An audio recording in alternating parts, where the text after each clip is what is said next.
আসসালামু আলাইকুম রহমতুল্লাহ বারকাতুহু। প্রিয় শিক্ষার্থী, তোমরা কেমন আছো? আশা করছি তোমরা ভালো আছো। আমি মোহাম্মদ জিয়াউর রহমান, জিয়া অ্যাকাউন্টিং কোর্সের পক্ষ থেকে আমি তোমাদেরকে স্বাগত জানাচ্ছি। গত ক্লাসে আমরা লেনদেনের দ্বিতীয় সৃজনশীল 2 নম্বর সৃজনশীল নিয়ে আলোচনা করেছি। আজকের ক্লাসে আমরা লেনদেনের 3 নম্বর সৃজনশীল প্রশ্নের উত্তর নিয়ে আলোচনা করব। তার পূর্বে তোমরা যারা এখনও আমার চ্যানেলটি সাবস্ক্রাইব করোনি তারা এখনই আমার চ্যানেলটি সাবস্ক্রাইব করো এবং ঘন্টা বাজিয়ে দাও, যাতে সবার আগে সব ভিডিও তুমি পেয়ে যাও, কোনো ভিডিও যাতে তোমার মিস না হয়, এবং নোটিফিকেশনে অল সিলেক্ট করে দাও। তাহলে চলো আজকে আমরা তিন নম্বরের সৃজনশীল প্রশ্ন নিয়ে আলোচনা করব। 3 নম্বর সৃজনশীল প্রশ্ন হচ্ছে, লিগ্যাল এইড নামে জনাব আশফিয়া 2রা মে 2017 তারিখে তার আইন ব্যবসায় চালু করেন। কী ব্যবসা চালু করেন? আইন ব্যবসা চালু করেন। প্রথম মাসের ঘটনাগুলো নিম্নরূপ: মে মাসের 2 তারিখে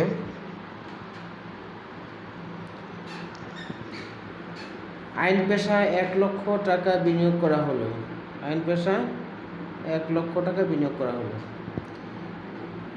তাহলে 2 নম্বর সৃজনশীল হচ্ছে আইন পেশায় 1 লক্ষ টাকা বিনিয়োগ করা হলো। এই ঘটনা, এটা দেখো, আইন পেশায় বিনিয়োগ করলে কি হয়েছে, একদিক থেকে আমাদের সম্পদ অর্থাৎ এ বৃদ্ধি পেয়েছে, এ প্লাস হয়েছে, আরেকদিকে আমাদের মালিকানা সত্ত্ব ই প্লাস হয়েছে। ওকে, মে মাসের 4 তারিখে আমাদের অফিস ভাড়া পরিশোধ করা হলো 18,000 টাকা।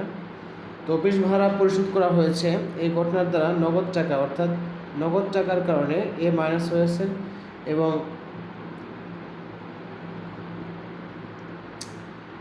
অফিস ভাড়া একটা ব্যয় বৃদ্ধি পাওয়ার কারণে, অর্থাৎ এক্সপেন্স বৃদ্ধি পেয়েছে, যার ফলে মালিকানা সত্ত্ব হ্রাস পেয়েছে। আমরা জানি ব্যয় বৃদ্ধি পেলে মালিকানা সত্ত্ব হ্রাস পায়। মে মাসের 8 তারিখ ধারের সরঞ্জাম ক্রয় করা হলো 40,000 টাকা। ধারের সরঞ্জাম ক্রয় করা হলো 40,000 টাকা। ধারে ক্রয় করলে একদিকে আমাদের সরঞ্জাম, অফিস সরঞ্জাম বৃদ্ধি পাওয়ার ফলে সম্পদ এ বৃদ্ধি পেয়েছে, আরেকদিকে আমাদের পাওনাদারের কারণে লায়াবিলিটিস এল বৃদ্ধি পেয়েছে। মে মাসের 12 তারিখ মক্কেলদের নগদে আইনি সেবা দেওয়া হলো 30,000 টাকা। আইনি সেবা দিলে আমাদের প্রতিষ্ঠানে নগদ টাকা এসেছে, যার ফলে সম্পদ বৃদ্ধি পেয়েছে, অর্থাৎ এ বৃদ্ধি। অন্যদিকে আমাদের আয় বৃদ্ধি পেয়েছে। কি বৃদ্ধি পেয়েছে? রেভিনিউ বৃদ্ধি পেয়েছে, যার ফলে আমাদের মালিকানা সত্ত্ব ই বৃদ্ধি পেয়েছে। মে মাসের 16 তারিখে অফিস কর্মচারীর বেতন পরিশোধের ফলে কি হয়েছে? ক্যাশ, অর্থাৎ প্রতিষ্ঠান থেকে ক্যাশ চলে গেছে, ক্যাশ মাইনাস হয়েছে, যার কারণে এ, অর্থাৎ অ্যাসেটস মাইনাস হয়ে গেছে, সম্পদ মাইনাস হয়ে গেছে, এ কমে গেছে, এ হ্রাস পাইছে। অন্যদিকে কি হয়েছে? ব্যয়, এক্সপেন্সেস বৃদ্ধি পেয়েছে, যার ফলে মালিকানা সত্ত্ব অর্থাৎ ইকুইটি হ্রাস পেয়েছে।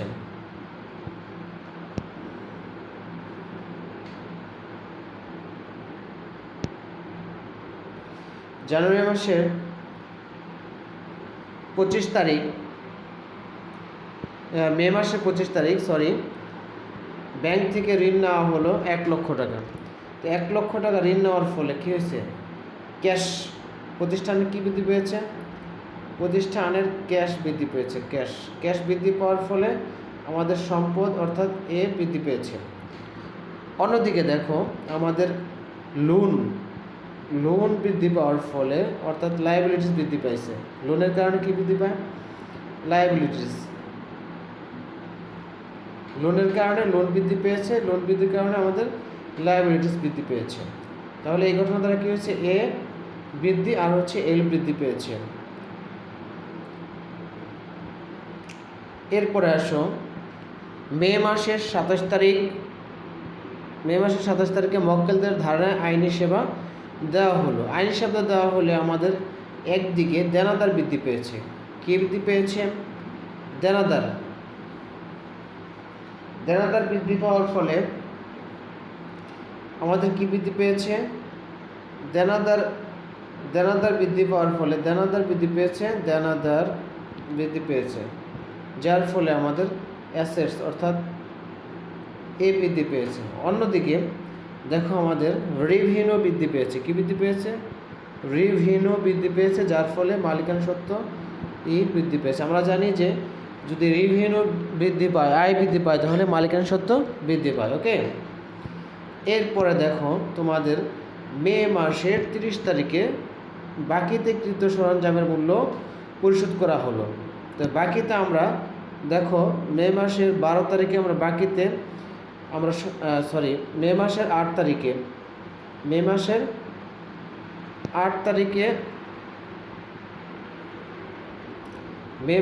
তারিখে কত তারিখে? মে মাসের 8 তারিখে আমরা ধারের সরঞ্জাম ক্রয় করেছিলাম কত? 40,000 টাকা।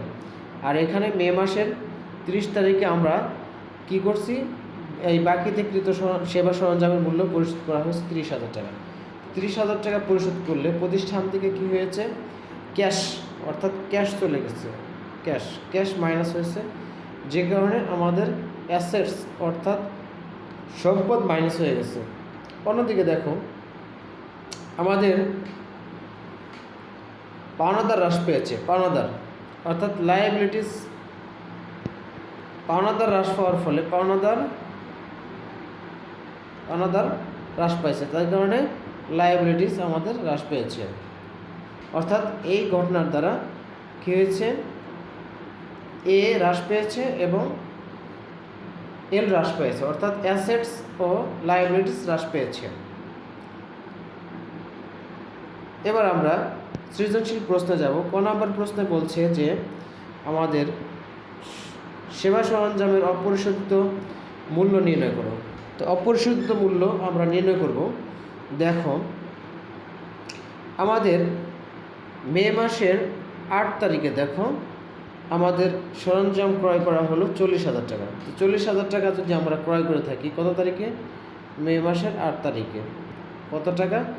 40,000 টাকার সরঞ্জাম ক্রয় করছি। এরপর দেখো মে মাসের 30 তারিখে কী হয়েছে? 30,000 টাকা পরিশোধ করা হয়েছে। পরিশোধ করা যদি হয়ে থাকে তাহলে দেখো আমাদের কত থাকে? 10,000 টাকা আমাদের অপরিশোধিত আছে। তাহলে ক নাম্বার রেজাল্ট আমরা পেয়ে গেলাম যে সেবা সরঞ্জামের অপরিশোধিত মূল্য হলো 10,000 টাকা। ওকে, ফাইন। এবার আসো আমরা মে মাসের খ নম্বর প্রশ্ন দেখো। খ নম্বর প্রশ্নে কি বলছে? খ নম্বর প্রশ্ন বলছে যে স্বত্বাধিকারের পরিমাণ নির্ণয় করো। ওকে, ফাইন, আমরা স্বত্বাধিকারের পরিমাণ নির্ণয় করব। দেখো স্বত্বাধিকারের পরিমাণ যদি আমাদের নির্ণয় করতে হয়, অর্থাৎ মালিকানা সত্ত্ব ই আমরা নির্ণয় করব। কি নির্ণয় করব? ইকুইটি, অনার্স ইকুইটি আমরা নির্ণয় করব। কি নির্ণয় করব? ও ই অর্থাৎ অনার্স ইকুইটি আমরা নির্ণয় করব। ওইতে প্রভাব ফেলে কি? অর্থাৎ সি প্লাস আর minus E x minus D, অর্থাৎ ড্রয়িংস। অর্থাৎ মালিক যদি কোনো ক্যাপিটাল বিনিয়োগ করে তাহলে কী হবে? ও ই বৃদ্ধি পাবে। মালিক যদি আমার আয় হয় প্রতিষ্ঠানে তাহলে ও ই বৃদ্ধি পাবে। যদি ব্যয় বৃদ্ধি পায় তাহলে ও ই হ্রাস পাবে। যদি আমার ডি বৃদ্ধি পায়, ড্রয়িংস বৃদ্ধি পায়, তাহলে আমার ও ই অনার্স ইকুইটি হ্রাস পাবে। দেখো তাহলে আমরা বুঝতে পেরেছি যে আমাদের 4টা উপাদান আমাদের অনার্স ইকুইটিকে প্রভাবিত করে। কি? সি মানে হচ্ছে ক্যাপিটাল,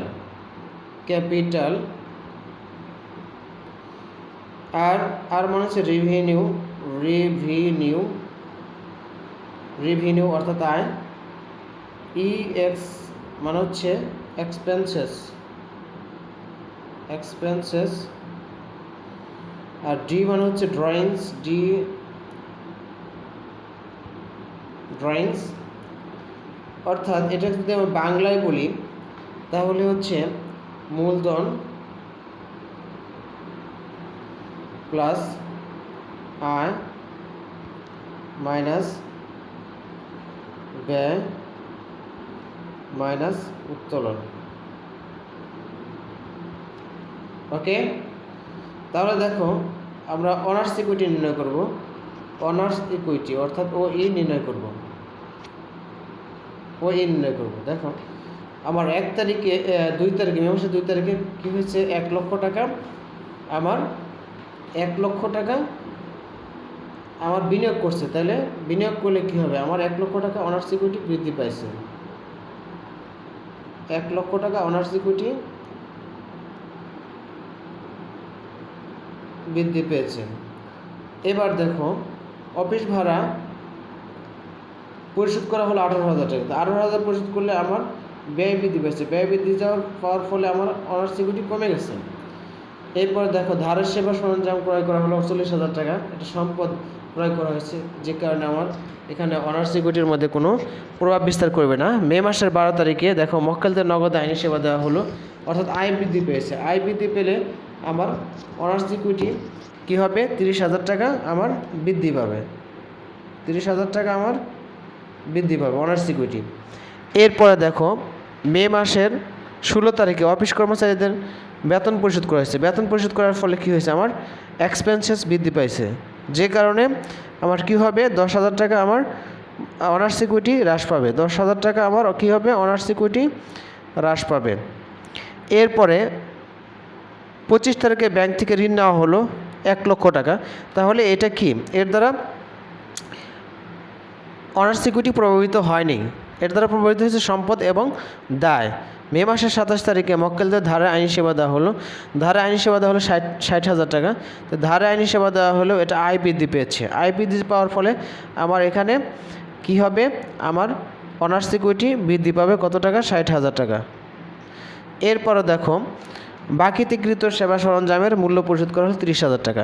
তো এর দ্বারা আমার লাইবিলিটিস কমে গেছে এবং নগদ টাকা কমে গেছে, এর দ্বারা মালিকানা সত্ত্ব আমার প্রভাবিত হয়নি।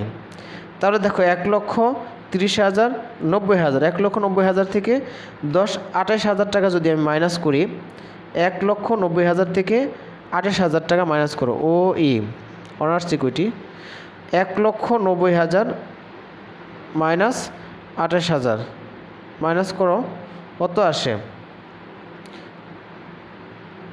2, অর্থাৎ 1,62,000 টাকা। এটাই হচ্ছে আমার অনার্স ইকুইটি অর্থাৎ স্বত্বাধিকারের পরিমাণ। ওকে, আশা করছি তোমরা বুঝতে পেরেছ। এবার আসো মে মাসের লেনদেন দ্বারা হিসাব সমীকরণের প্রভাব দেখাইতে বলছেন। মে মাসের লেনদেনের দ্বারা হিসাব সমীকরণের প্রভাব দেখাইতে বলছেন। তাহলে দেখো আমরা মে মাসের লেনদেন দ্বারা আমরা হিসাব সমীকরণের প্রভাব দেখাবো আমাদের 3 নম্বর সৃজনশীল, ঘ নম্বর সৃজনশীল। তা দেখো আবার 2 তারিখে, মে মাসের 2 তারিখের লেনদেনটা দেখো যে কি হয়েছে, যে আমাদের আইন পেশায় 1 লক্ষ টাকা বিনিয়োগ করা হলো। তো আইন পেশায় বিনিয়োগ করলে একদিকে আমার ক্যাশ বৃদ্ধি পাওয়ার ফলে কি হয়েছে, এ বৃদ্ধি পেয়েছে, অর্থাৎ আমার কি বৃদ্ধি পেয়েছে, এ বৃদ্ধি পেয়েছে, ও আমার কি বৃদ্ধি পেয়েছে, ও ই বৃদ্ধি পেয়েছে। অর্থাৎ তাহলে এই ঘটনাটি লেনদেন। ওকে, অর্থাৎ এই ঘটনার দ্বারা আমার কি হয়েছে, নগদ টাকা বৃদ্ধির ফলে আমার অ্যাসেটস, ক্যাশ বৃদ্ধির ফলে অ্যাসেটস বৃদ্ধি পেয়েছে। অন্যদিকে আমার বিনিয়োগ বৃদ্ধির ফলে অর্থাৎ ক্যাপিটাল বৃদ্ধির ফলে আমার কি হয়েছে, আমার ইকুইটি বৃদ্ধি পেয়েছে। মে মাসের 4 তারিখে দেখো, মে মাসের 4 তারিখে বলছে অফিস ভাড়া পরিশোধ করা হলো। এর দ্বারা কী হয়েছে, একদিকে আমার ক্যাশ কমে গেছে, ক্যাশ কমে যাওয়ার কারণে আমার এ হ্রাস পাইছে, কী হ্রাস পাইছে, অ্যাসেটস আমার কমে গেছে। অন্যদিকে দেখো আমার এক্সপেন্সেস বৃদ্ধি পেয়েছে, কী বৃদ্ধি পেয়েছে, এক্সপেন্সেস বৃদ্ধি পেয়েছে, যার ফলে আমার মালিকানা সত্ত্ব অর্থাৎ ইকুইটি হ্রাস পাইছে। এবার দেখো 8 নাম্বার মে মাসে 8 তারিখের লেনদেন, ধারের সেবা সরঞ্জাম ক্রয় করা হল 40,000 টাকা। তাহলে মে মাসের 8 তারিখে বলছে যে ধারের সেবা সরঞ্জাম ক্রয় করা হলো। ধারের সেবা সরঞ্জাম ক্রয় করলে একদিকে আমার কী হয়েছে, সরঞ্জামের কারণে আমার অ্যাসেটস অর্থাৎ সম্পদ বৃদ্ধি পেয়েছে। অন্যদিকে আমার কী হয়েছে, ধারে ক্রয় করা হয়েছে অর্থাৎ পাওনাদার সৃষ্টি হয়েছে, যার ফলে পাওনাদার বৃদ্ধির ফলে লায়াবিলিটিস আমার বৃদ্ধি পেয়েছে। তাহলে 8 তারিখের লেনদেন দ্বারা কী হয়েছে, একদিকে আমার সরঞ্জাম বৃদ্ধির ফলে আমার সম্পদ বৃদ্ধি পেয়েছে অর্থাৎ এ বৃদ্ধি পেয়েছে, অন্যদিকে আমার কী হয়েছে, দায় সৃষ্টি হয়ে গেছে অর্থাৎ পাওনাদার সৃষ্টি হয়েছে, পাওনাদার ফলে লায়াবিলিটিস বৃদ্ধি পেয়েছে অর্থাৎ এ বৃদ্ধি ও এল বৃদ্ধি। ওকে, দেন এরপরে আসো আমাদের মে মাসের 12 তারিখ। মে মাসের 12 তারিখে আমাদের কি হয়েছে যে মক্কেলদের নগদে আইনি সেবা দেওয়া হলো। মক্কেলদের নগদে আইনি সেবা দেওয়া হয়েছে। মক্কেলদের যদি নগদে আইনি সেবা দেওয়া হয় তাহলে কি, অর্থাৎ আমার এখানে নগদ টাকা বৃদ্ধি পেয়েছে। নগদ টাকা বৃদ্ধি পাওয়ার ফলে অর্থাৎ ক্যাশ বৃদ্ধি পেয়েছে, ক্যাশ বৃদ্ধির ফলে আমার এ বৃদ্ধি পেয়েছে। অন্যদিকে দেখো আমার আয় বৃদ্ধি পেয়েছে অর্থাৎ রেভিনিউ বৃদ্ধি পেয়েছে। রেভিনিউ বৃদ্ধি পাওয়ার ফলে আমার মালিকানা সত্ত্ব অর্থাৎ ই বৃদ্ধি পেয়েছে। ওকে, ফাইন। এবার আসো নেক্সট 16 নম্বর লেনদেন। 16 মে মাসের 16 তারিখের লেনদেন। অফিস কর্মচারীদের বেতন পরিশোধ করা হলো। বেতন পরিশোধ করলে কি হয় বলো তো, প্রতিষ্ঠান থেকে নগদ টাকা চলে যায় অর্থাৎ ক্যাশ চলে যাওয়ার ফলে আমার কি হয়েছে, প্রতিষ্ঠানের ক্যাশ চলে যাওয়ার ফলে আমার সম্পদ অর্থাৎ এ হ্রাস পাইছে। অন্যদিকে আমার এক্সপেন্স কি হয়েছে, বেতন দেওয়ার ফলে আমার এক্সপেন্স বৃদ্ধি পেয়েছে। এক্সপেন্স বৃদ্ধি পাওয়ার ফলে কি হয়েছে, আমার মালিকানা সত্ত্ব অর্থাৎ ইকুইটি, এক্সপেন্স বৃদ্ধি পেলে বলো তো কী হবে, আমার মালিকানা সত্ত্ব কমে যাবে অর্থাৎ ই হ্রাস পেয়েছে। ফাইন। এবার আসো মে মাসের 25 তারিখে বলছে ব্যাংক থেকে ঋণ নেওয়া হলো 1 লক্ষ টাকা। মে মাসের 25 তারিখে ব্যাংক থেকে ঋণ নেওয়া হয়েছে 1 লক্ষ টাকা। ব্যাংক থেকে ঋণ নিলে আমার কি হয়, প্রতিষ্ঠানে ক্যাশ বৃদ্ধি পায়। তো ক্যাশ বৃদ্ধি পেলে আমার অ্যাসেটস বৃদ্ধি পাইছে। অন্যদিকে এই ঋণটা আগে ছিল না, দায়টা আগে ছিল না। যখন আমি ব্যাংক থেকে ঋণ নিলাম তখন আমার ব্যাংকে আমার দায় সৃষ্টি হয়ে গেছে। তো দায় সৃষ্টি হওয়ার ফলে কী হয়েছে, আমার লায়াবিলিটিস বৃদ্ধি পেয়েছে। আশা করি বুঝতে পেরেছ। এরপরে দেখো, এরপরে মে মাসের 27 তারিখ। মে মাসের 27 তারিখে মক্কেলদের ধারে আইনি সেবা দেওয়া হলো 60,000 টাকা। মে মাসের 27 তারিখে ধারে আইনি সেবা দিলে কী হয়েছে, আমার দেনাদার বৃদ্ধি পেয়েছে। কী বৃদ্ধি পেয়েছে, দেনাদার বৃদ্ধি পেয়েছে, যার ফলে আমার কী হচ্ছে, এ বৃদ্ধি পেয়েছে, অ্যাসেটস বৃদ্ধি পেয়েছে। অন্যদিকে আমার আয় বৃদ্ধি পেয়েছে, রেভিনিউ বৃদ্ধি পাওয়ার ফলে আমার ওই অর্থাৎ অনার্স ইকুইটি, মালিকানা সত্ত্ব বৃদ্ধি পেয়েছে। আশা করি বুঝতে পেরেছ। মে মাসের 30 তারিখে বলছে বাকিতিকৃত সেবা সরঞ্জামের মূল্য পরিশোধ করা হল 30,000 টাকা। মে মাসের 30 তারিখে আমার বাকিতে যে আমরা 8 তারিখে যে ধারের সেবা সরঞ্জাম ক্রয় করেছিলাম, তো এই সেবা সরঞ্জাম 40,000 টাকা ক্রয় করেছিলাম, আমরা 30,000 টাকা পরিশোধ করছি। 30,000 টাকা পরিশোধ করার ফলে আমার প্রতিষ্ঠান থেকে নগদ অর্থাৎ ক্যাশ কমে গেছে। ক্যাশ কী হয়েছে, মাইনাস হয়েছে, যে কারণে আমার সম্পদ মাইনাস হয়েছে, এ মাইনাস হয়ে গেছে। অন্যদিকে দেখো আমার আমার দায় কমে গেছে, পাওনাদার কমে গেছে। দায় কমে যাওয়ার ফলে অর্থাৎ পাওনাদার আমার কি হয়েছে, পাওনাদার হ্রাস পেয়েছে। হ্রাস পাওয়ার ফলে আমার এল অর্থাৎ এল হ্রাস পেয়েছে। অর্থাৎ একদিকে আমার এ হ্রাস পেয়েছে, অন্যদিকে আমার কী হয়েছে, এল হ্রাস পেয়েছে। আবার প্লাস একদিকে আমার ক্যাশ টাকা কমার কারণে এ হ্রাস পাইছে, অন্যদিকে আমার পাওনাদার কমার কারণে আমার এল হ্রাস পাইছে। তাহলে আশা করছি তোমরা এই 3 নম্বর সৃজনশীলের প্রত্যেকটা প্রশ্নই ক, খ, গ বুঝতে পেরেছ এবং তোমরা বাসায় করতে পারবে। আগামী ক্লাসে আবার দেখা হবে। আল্লাহ হাফেজ।